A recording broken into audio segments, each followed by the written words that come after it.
सुप्रभातम सर्वेषां कृते। आज हम क्लास 10th का मध्य प्रदेश बोर्ड वालों की संस्कृत में पाठ 15 के प्रश्नोत्तर देखेंगे। तो चलिए प्रश्न नंबर 1 देखते हैं।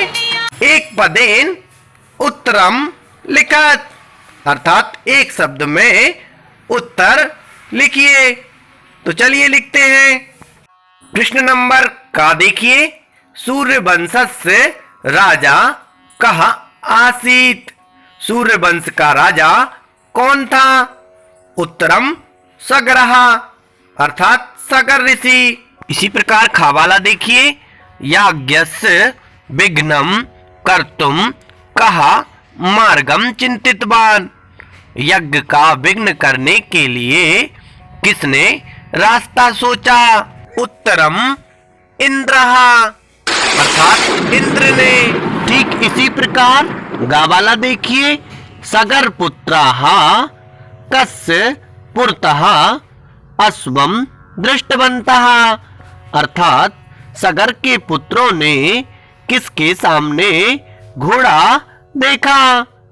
उत्तरम कपिल मुनेः, अर्थात कपिल मुनि के। ठीक इसी प्रकार घावाला देखिए।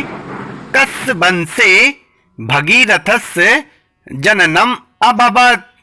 अर्थात किसके वंश में भगीरथ का जन्म हुआ था?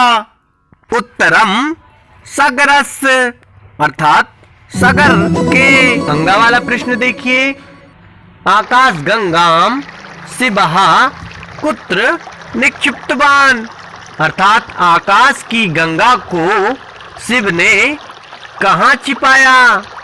उत्तरम जटासु, अर्थात जटाओं में। ठीक इसी प्रकार प्रश्न नंबर 2 देखिए। एक वाक्येन उत्तरम लिखत, अर्थात एक वाक्य में उत्तर लिखे। वाला देखिए। भगीरथः कान स्वर्गम नेतुम निश्चितवान? अर्थात भगीरथ ने किनको स्वर्ग ले जाने का निश्चय किया? उत्तरम भगीरथः स्वपूर्वजान स्वर्गम नेतुम निश्चितवान? भगीरथ ने अपने पूर्वजों को स्वर्ग ले जाने का निश्चय किया। एक इसी प्रकार खावाला देखिए। कम ध्यात्वा भगीरथः तपः कृतवान? किसका ध्यान करके भगीरथ जी ने तपस्या की? उत्तरम ईश्वरम ध्यात्वा भगीरथः तपः कृतवान? ईश्वर का ध्यान करके भगीरथ ने तपस्या की। प्रश्न क्रमांक गा देखिए। भगीरथः नदीम भूमितः कुत्र नीतवान? अर्थात भगीरथ नदी को भूमि से कहाँ ले गए? उत्तरम भगीरथः नदीम भूमितः पातालम नीतवान? भगीरथ नदी को भूमि से पाताल ले गए। नेक्स्ट क्वेश्चन देखिए। कस्याः अपरम नाम भागीरथी? किसका दूसरा नाम भागीरथी था? उत्तरम गंगायाः अपरम नाम भागीरथी, अर्थात माँ गंगा का दूसरा नाम भागीरथी था। और है भी। अंगा वाला देखिए। के कार्यम प्रारभ्य न परित्यजन्ति? अर्थात कौन कार्य को प्रारंभ करके बीच में नहीं छोड़ते हैं? उत्तरम उत्तम जनाः कार्यम प्रारभ्य न परित्यजन्ति? अर्थात अच्छे लोग, श्रेष्ठ गुण वाले लोग, व्यक्ति कार्य को प्रारंभ करके बीच में नहीं छोड़ते हैं। ठीक इसी प्रकार प्रश्न नंबर 3 देखिए। अधोलिखित प्रश्नानाम उत्तराणि लिखत? नीचे लिखे प्रश्नों के उत्तर लिखिए। तो चलिए लिखते हैं। का वाला प्रश्न देखिए। देवेंद्रः किमर्थम सगराय असूयति स्म, अर्थात देवेंद्र किस लिए सगर से ईर्षा करते थे। उत्तरम अश्वमेधम कृत्वा सग्रः स्वयं इंद्रः भविष्यति इति देवेंद्रः सगराय असूयति स्म, अर्थात अश्वमेध यज्ञ करके सगर स्वयं इंद्र हो जाएगा, इसलिए देवेंद्र सगर से ईर्षा करते थे।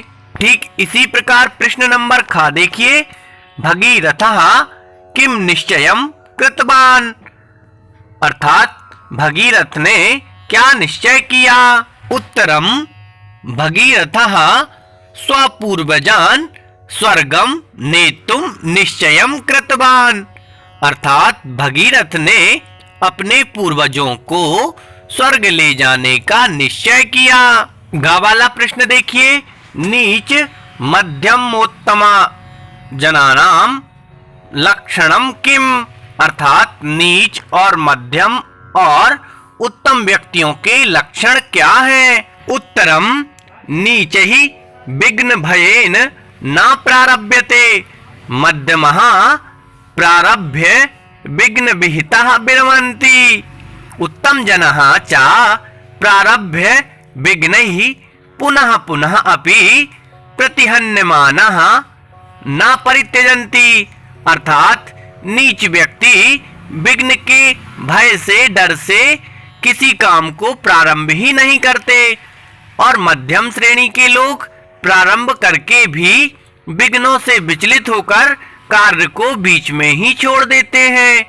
किंतु बच्चों, अच्छे गुण वाले व्यक्ति कार्य को प्रारंभ कर देने पर बार बार विघ्नों के आने पर भी काम को किए बिना बीच में नहीं छोड़ते।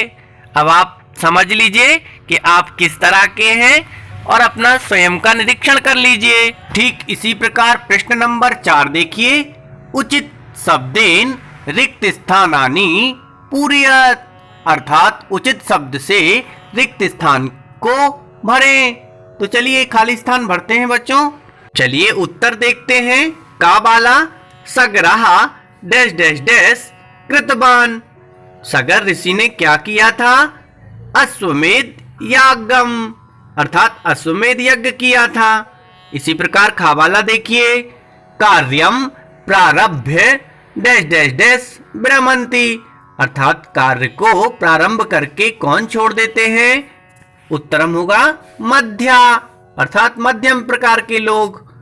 गा वाला देखिए, भगीरथः पुनः डैश डैश डैश कृतवान, भगीरथ ने दोबारा क्या किया था।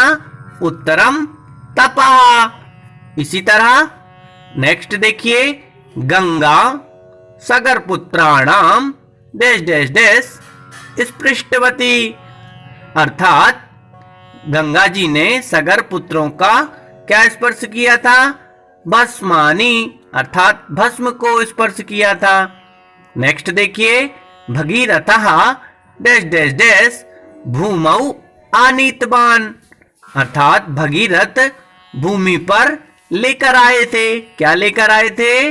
गंगाम, अर्थात गंगा नदी को। नेक्स्ट क्वेश्चन देखते हैं 5 नंबर, यथा योग्यम योजयत, अर्थात सही जोड़ियों को मिलाओ। तो चलिए मिलाते हैं। उत्तरम नंबर 5 देखिए, आ और आ इस तरह लिख लेंगे आप। तो पहला देखेंगे का वाला सगरस्य, सगरस्य का क्या होगा। षष्ठी सहस्त्र पुत्र, अर्थात सगर ऋषि के 60,000 पुत्र थे। कपिल मुनि, तो कपिल मुनि क्या हो गए थे। कुपितः जातः, अर्थात क्रोधित हो गए थे। आकाश गंगा, आकाश गंगा को क्या हो गया था। गर्भिता, अर्थात अहंकार आ गया था। भगीरथस्य प्रत्नः, तो भगीरथ जी का जो प्रत्न था वो कैसा था। अपूर्वः, अर्थात अद्वितीय था। नेक्स्ट देखिए, नीचे ही लोग क्या करते हैं। न प्रारभ्यते, अर्थात प्रारंभ ही नहीं करते। ठीक इसी प्रकार प्रश्न नंबर 6 देखिए, शुद्ध वाक्यानाम समक्षम आम अशुद्ध वाक्यानाम समक्षम न इति लिखत, अर्थात शुद्ध वाक्यों के सामने आम लिखना है और अशुद्ध वाक्यों के सामने ना लिखना है। तो चलिए लिखते हैं। उत्तरम नंबर 6 देखिए, सगरः अश्वमेध यागम न कृतवान। क्या सगर ऋषि ने अश्वमेध यज्ञ नहीं किया था? उत्तरम ना, अर्थात किया था, तो ना लिखेंगे। नेक्स्ट देखिए, कपिल मुनि ध्याने आसीत। कपिल मुनि ध्यान में थे। उत्तरम आम, हाँ। नेक्स्ट देखिए, सगर पुत्राः अश्वम अन्वेष्टुम नागतवन्तः। अर्थात सगर के जो पुत्र थे वह घोड़े को लेने नहीं गए थे। उत्तरम ना, गए थे मतलब। नेक्स्ट देखिए, सगरस्य पुत्राः भस्मीभूतः जातः। उत्तरम आम, अर्थात सगर ऋषि के पुत्र सभी भस्म में, राख में परिवर्तित हो गए थे। उत्तरम हाँ। इसी तरह नेक्स्ट देखिए, भगीरथः गंगाम भूमौ न आनीतवान। उत्तरम ना, अर्थात कहने का तात्पर्य है कि भगीरथ जी गंगा को भूमि पर नहीं लाए थे। तो ये बात गलत है, इसलिए हम उत्तर लिखेंगे ना, अर्थात लाए थे। नेक्स्ट क्वेश्चन देखिए 7 नंबर का, शब्दानाम मूल शब्दम विभक्तिम वचनम च लिखत। शब्दों के मूल शब्द, विभक्ति और वचन लिखो। तो चलिए लिखते हैं। उत्तरम नंबर 7 देखिए, शब्द लिख लेंगे, मूल शब्द लिख लेंगे, विभक्ति लिख लेंगे और वचनम लिख लेंगे। तो चलिए, शब्द है पहला याज्ञस्य। याज्ञस्य शब्द का मूल शब्द है याग, षष्ठी विभक्ति है, एक वचनम है। नेक्स्ट देखिए, ध्याने। इस शब्द में ध्यान मूल शब्द है और सप्तमी विभक्ति है और एक वचनम है। इसी तरह मुने है, अर्थात मुनि शब्द होगा, पंचमी विभक्ति होगी और षष्ठी विभक्ति भी होगी और एक वचनम होगा। इसी प्रकार अश्वम, अश्वम अर्थात घोड़ा। तो देखते हैं, इसका मूल शब्द होगा अश्व और द्वितीय विभक्ति होगी, एक वचनम होगा। इसी तरह भूलोके, भूलोक, इसमें मूल शब्द होगा और सप्तमी विभक्ति होगी और एक वचनम होगा। नेक्स्ट, इसी तरह जटासु। जटासु शब्द में जटा शब्द मूल शब्द होगा, सप्तमी विभक्ति होगी और बहुवचनम होगा। ठीक है बच्चों, आप सभी को शब्दों के अर्थ मालूम है। जैसे याज्ञस्य अर्थात यज्ञ का, ध्याने अर्थात ध्यान में, मुने अर्थात मुनि से या मुनि का, दोनों अर्थ में होगा। अश्वम अर्थात घोड़े को, भूलोके अर्थात धरती लोक में, भूमौ अर्थात भूमि पर। तो भूमि शब्द में भी, भूमौ शब्द में भी सप्तमी विभक्ति है और भूमि इसका मूल शब्द है और एक वचनम है। और जटासु अर्थात जटाओं में। इसी प्रकार नेक्स्ट क्वेश्चन देखिए, प्रश्न नंबर 8 देखेंगे, धातुम प्रत्ययम च पृथक कुरुत। अर्थात धातु और प्रत्यय अलग करो। तो चलिए करते हैं। ठीक इसी तरह उत्तरम नंबर 8 देखिए, आप लिख लीजिए धातु, शब्द और प्रत्यय। तो पहले हम शब्द लिखेंगे, फिर धातु लिखेंगे और फिर प्रत्यय लिखेंगे। चलिए, तो पहला शब्द क्या है? कर्तुम, अर्थात करने के लिए। इसमें कृ धातु है, तुमुन प्रत्यय है। के लिए अर्थ में बच्चों तुमुन प्रत्यय होता है ना। नेक्स्ट, नेतुम अर्थात ले जाने के लिए। इसमें नी धातु ले जाने अर्थ में है और तुमुन प्रत्यय है। नेक्स्ट, चिंतितवान अर्थात चिंतन किया था, तो इसमें चिंत धातु होगी और कतवतु प्रत्यय होगा। इसी तरह पतितः अर्थात गिरा हुआ, तो पत धातु है और क्वत प्रत्यय है, आधा का और ता, क्वत प्रत्यय। नेक्स्ट, ज्ञातवान अर्थात जाना था, तो ज्ञा धातु जानने अर्थ में और क्वतवतु प्रत्यय होगा। प्रश्न क्रमांक 9 देखिए, अधोलिखित शब्दानाम समानार्थ शब्दान लिखत। नीचे लिखे शब्दों के समानार्थक शब्दों को लिखो या पर्यायवाची लिखो। उत्तरम नंबर 9 देखिए, राजा राजा का क्या होगा?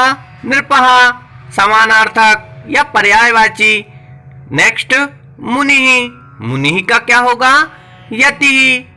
इसी तरह नेक्स्ट देखिए गंगा, गंगा का क्या होगा? पर्यायवाची भागीरथी।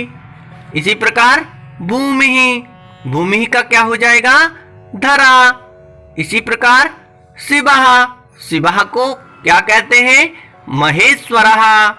और भी कई हैं, आप लिख सकते हैं। प्रश्न क्रमांक 10 देखिए, अधोलिखित अव्ययानि प्रयुज्य वाक्य निर्माणम कुरुत।